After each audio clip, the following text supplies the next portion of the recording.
Hey y'all, it's Bailey. Welcome back to the channel and thanks so much for tuning in to what is going to be a pretty quick review of the Milk Makeup Blur Stick. This guy is relatively new. I got it from Sephora a couple weeks back and I've been trying it ever since.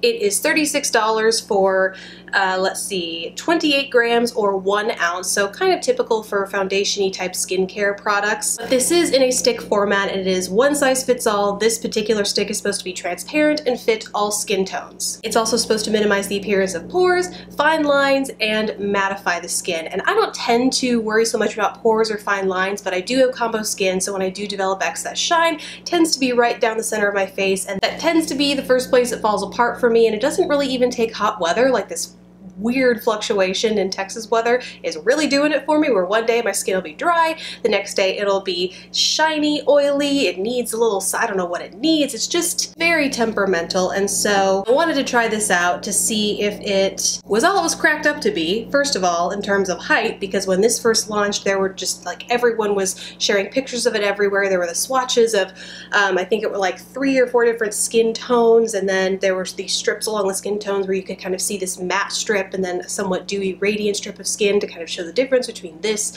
versus without. Wanted to see if it was worth the hype, and then 2, to see if it could help control some of those mood swings my skin's going through. So I bought it.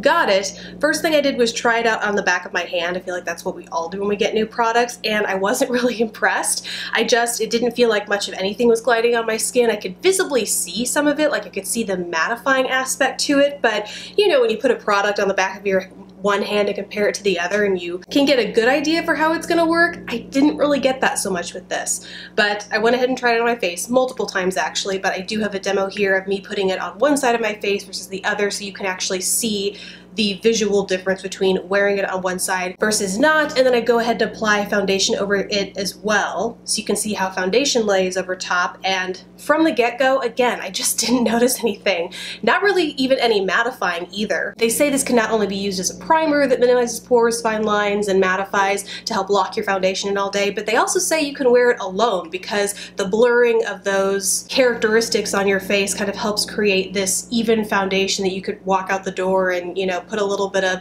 you know, blush or luminizer or something on over top and you're good to go. It did not do that so much for me. So then I put the foundation on, and then you can see during or at the end of the day, basically a wear test, I didn't notice any difference in wear between one side of my face and the other. The makeup was relatively worn away / remained intact equally. Like it just kind of was what it was. I didn't notice the Milk makeup side or the blur stick side of my face holding up any better than the non-blur stick. So in a nutshell, this is not for me. Like I said, I have combo skin, so I felt like I'd be a pretty good candidate for it because you know, if I have large pores, they are in the center of my face where I tend to produce more oil, and I just didn't notice this making a difference in terms of oil production, keeping my makeup in place, any of that kind of stuff. If I had it to do all over again, would save my 36 bucks and not buy this. So it's a dud for me. I hope this helps you if you are curious about this product, wanting to learn more. That's not to say that it's not going to be great for oily skin types or dry skin types, but just from my personal experience, I can't recommend this. So